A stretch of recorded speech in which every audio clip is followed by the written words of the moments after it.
Hello friends, स्वागत है आपके अपने चैनल टीच लैब में। आज हम लोग देखेंगे कि ये हिस्ट्री का 7वां पार्ट है। इससे पहले हम लोग 6 पार्ट देख चुके हैं। अगर आपने इस चैनल पे नए हैं तो चैनल को जाके सब्सक्राइब ज़रूर कर लें, और अगर आपने इससे पहले वाला वीडियो नहीं देखे हैं तो प्लेलिस्ट में जाएं और लूसेंट के प्लेलिस्ट में वहाँ पे आपको सारा वीडियो मिल जाएगा, उसको आप लोग ज़रूर देखें। ठीक है, इससे आपको पता चलेगा कि ये सीरीज़ किस प्रकार से चालू हो रहा है। ठीक है, तो ये हिस्ट्री का 7वां पार्ट है। इससे पहले 6 पार्ट देख चुके हैं और अनेक सब्जेक्ट का भी देख चुके हैं। ये जो है सीरीज लूसेंट का ऑब्जेक्टिव बुक जो है उसको हम लोग देख रहे हैं, साथ में व्याख्या के साथ कर रहे हैं, तो हमें कम समय में अधिक जानकारी प्राप्त करने का मौका मिल रहा है। ठीक है, अगर आप चैनल पे नए हैं तो सब्सक्राइब ज़रूर कर लें ताकि आपको सबसे पहले आप तक वीडियो पहुंच पाए। ठीक है, चलिए बिना देरी किए हम लोग वीडियो को शुरू करते हैं। तो सबसे पहला क्वेश्चन है इस सीरीज का कि प्रयाग प्रशस्ति अभिलेख का लेखन हरिसेन किस शासक के दरबारी कवि था। यानी कि प्रयाग प्रशस्ति अभिलेख का लेखक जो है कौन था? हरिसेन। हरिसेन किस शासक का दरबारी था ये पूछ रहा है। तो हरिसेन जो है वो है समुद्रगुप्त के दरबारी थे। किसका था? समुद्रगुप्त का। हरिसेन 4वीं शताब्दी में, कब? 4वीं शताब्दी में जो है संस्कृत कवि और मंत्री थे। वे समुद्रगुप्त के राजसभा के एक महत्वपूर्ण सभासद भी थे। और 345 ईस्वी में, कब? 345 ईस्वी में रचित एक सर्वाधिक प्रसिद्ध कृत जो है उसका क्या था? प्रयाग प्रशस्ति, जिसमें समुद्रगुप्त की क्या है? वीरता का वर्णन किया गया। यह एक महान कवि थे। ठीक है, तो इसको भी ध्यान में रखना है। तो इसका ऑप्शन कौन सा सही हो जाएगा? हमारा ए नंबर सही हो जाएगा। ठीक है दोस्त, चलिए आगे का क्वेश्चन देखते हैं। आगे का क्वेश्चन कहता है महरौली, जिसके दिल्ली के नाम से भी जानते हैं, स्थित लौह स्तंभ का निर्माण किस सदी में हुआ? तो ये जो है किस सदी में हुआ? तो ये देखिए, ये था 4th सदी में, 4वीं शताब्दी में, है ना। महरौली स्थित जो लौह स्तंभ है वो 4वीं शताब्दी में बना था। यह कुतुब मीनार के पास ही है। क्या है? यह कुतुब मीनार के पास ही है। और इनका जो है, इनमें चंद्रगुप्त द्वितीय का उल्लेख हुआ है विद्वान द्वारा। इसमें तो खास करके लिखा है सिर्फ चंद्र, ये भी ध्यान में रखना है। लेकिन लोग सब इसमें कहता है, विद्वान द्वारा कहा जाता है कि ये चंद्रगुप्त द्वितीय द्वारा स्थापित माना जाता है, इसीलिए उसमें चंद्र लिखा हुआ। महरौली स्तंभ का लगभग 1600 वर्षों के बाद भी अपनी चमक क्या है उसका बरकरार रखे हुए। यह क्या है? उसकी गुणवत्ता और इस्पात का जो संभव हो सका है। तो ये खैर छोड़िए, तो हम लोग क्या देखेंगे कि ये क्वेश्चन पूछ रहा था कौन सी शताब्दी में था? तो 4th सदी में। तो इसका ऑप्शन नंबर कौन सा सही हो जाएगा? हमारा सी नंबर सही हो जाएगा। तो ये कहाँ पे है? तो कुतुब मीनार के बगल में है। उसको भी क्या करना है? ध्यान में रखना है। दिल्ली के महरौली कुंबत उल इस्लाम मस्जिद के प्रांगण में स्थित प्रसिद्ध लौह स्तंभ किसकी स्मृति है? अभी जस्ट बोले हैं चंद्र की, था ना। वो कहाँ है? तो महरौली दिल्ली में स्थित लौह स्तंभ जो 4वीं शताब्दी में बना था, यह कहाँ था? कुतुब मीनार के पास स्थित है। इसमें चंद्र का क्या हुआ था? उल्लेख हुआ था, अभी जस्ट बोले हैं। तो यही क्या हो जाएगा? हमारा ऑप्शन नंबर बी नंबर सही हो जाएगा इसका। ठीक है, चलिए आगे का क्वेश्चन देखते हैं। आगे का क्वेश्चन कहता है सती प्रथा का पहला पुरातात्विक उल्लेख कहाँ से मिलता है? सती प्रथा का जो पहला उल्लेख है वो एरन अभिलेख से मिलता है। और ये इसका साक्ष्य जो है ना 510 ईस्वी में एरन अभिलेख में क्या हुआ? मिला था।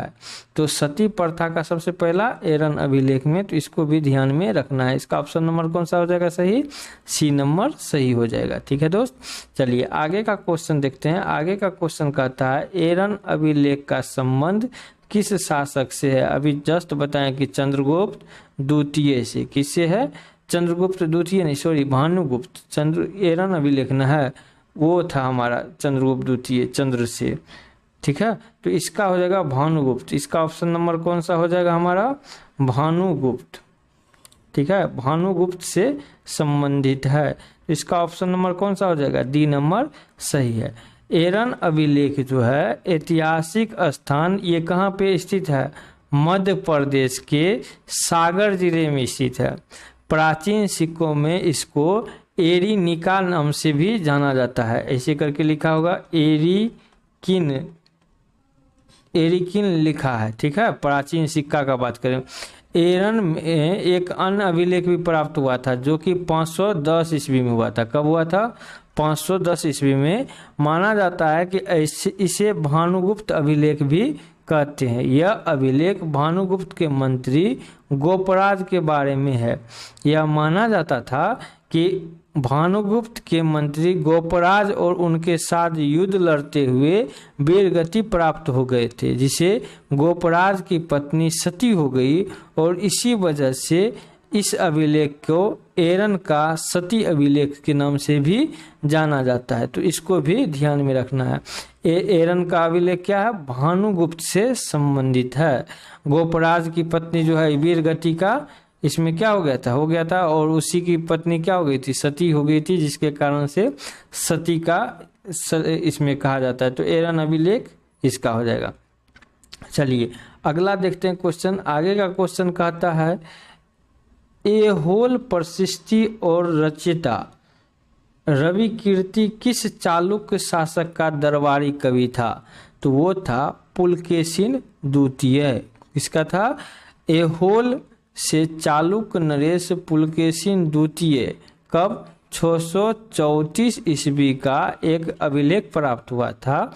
यह प्रशिष्टि के रूप में और संस्कृत काव्य परंपरा के बारे में लिखा हुआ था, ठीक है। और इसके रचयिता जैन कवि जो है रवि कीर्ति थे। ये जो रवि कीर्ति है ये जैन कवि थे। इस अभिलेख को पुलकेशिन द्वितीय के विजय के बारे में उसका वर्णन किया गया है। तो इसका ऑप्शन नंबर कौन सा सही हो जाएगा, बी नंबर सही हो जाएगा, ठीक है दोस्त। चलिए आगे का क्वेश्चन देखते हैं। आगे का क्वेश्चन कहता है हर्ष एक पुलकेशिन द्वितीय के मध्य हुए संघर्ष की जानकारी कहाँ से मिलती है। यानी हर्ष और पुलकेशिन द्वितीय के बीच में जो लड़ाई हुआ था वो किस अभिलेख से मिलती है। तो वो है ऐहोल अभिलेख से। अभिलेख में पुलकेशिन द्वितीय के हाथ हर्षवर्धन का क्या हुआ था, पराजय के बारे में जानकारी मिलता है, ठीक है।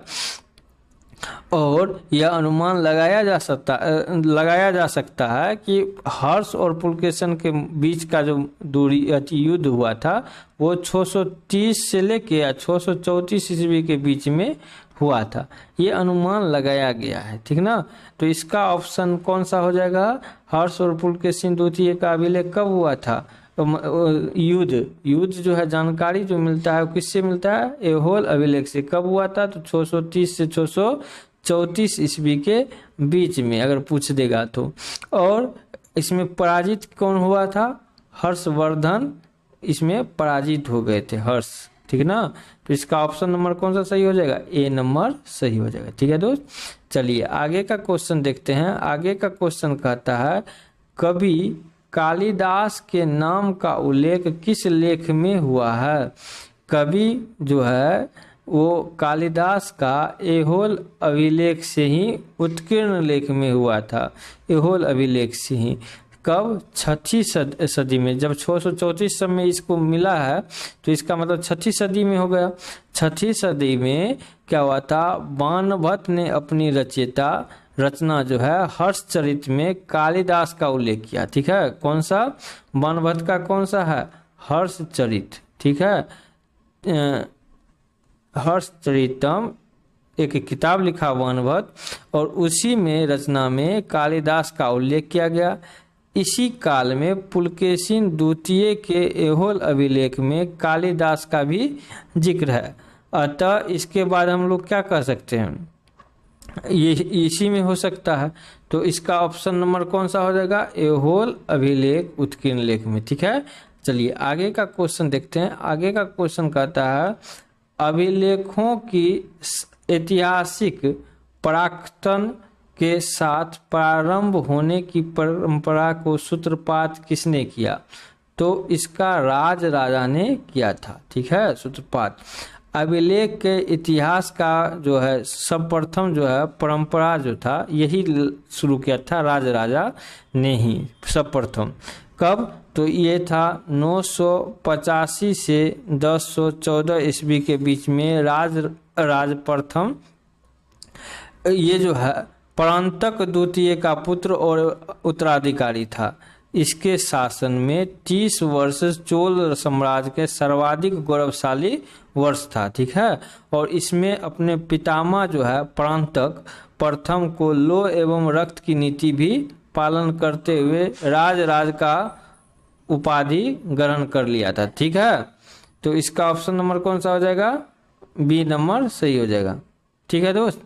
चलिए आगे का क्वेश्चन देखते हैं। आगे का क्वेश्चन कहता है कहाँ से प्राप्त अभिलेख में महासभा के कार्य प्रणाली के विषय विस्तृत जानकारी मिलती है? तो सबसे पहले कहाँ से मिलती है? उत्तर मेरू से, ठीक है। उत्तर मेरूर से पल्लव एवं चोल काल का लगभग 200 से ज़्यादा अभिलेख मिला था, ठीक ना। और यह अभिलेख परिज्ञात होता है कि पल्लव और चोल शासक के अंतर्गत ग्राम अधिकतम स्वायत्तता का उपभोग करते थे, ठीक ना। तो इसको भी हम लोग ध्यान में रखेंगे। ये मंदिर पर द्वार पर भी आज भी कुछ न कुछ खुदा हुआ आपको मिल जाएगा। चोल शासक के अंतर्गत स्थानीय सभा जो है इसी प्रकार कार्य करता था, तो ये हम लोग ध्यान में रखेंगे। तो इसका ऑप्शन जो है कौन सा हो जाएगा? उत्तर मेरूर। इसका ऑप्शन नंबर ए नंबर सही हो जाएगा, ठीक है दोस्त। इस सीरीज का ये लास्ट क्वेश्चन था। आपको ये वीडियो कैसा लगा और हमारी मेहनत कैसी हुई आप हमें बताएं, और आप किस टॉपिक पे वीडियो चाहते हैं वो हमें ज़रूर बताएं। आप इस चैनल पे नए हैं तो चैनल को सब्सक्राइब जरूर कर लें ताकि आपको मिलने वाला वीडियो सबसे पहले आप तक पहुंच पाए, ठीक है दोस्त। चलिए मिलते हैं अगले वीडियो में, तब तक के लिए धन्यवाद।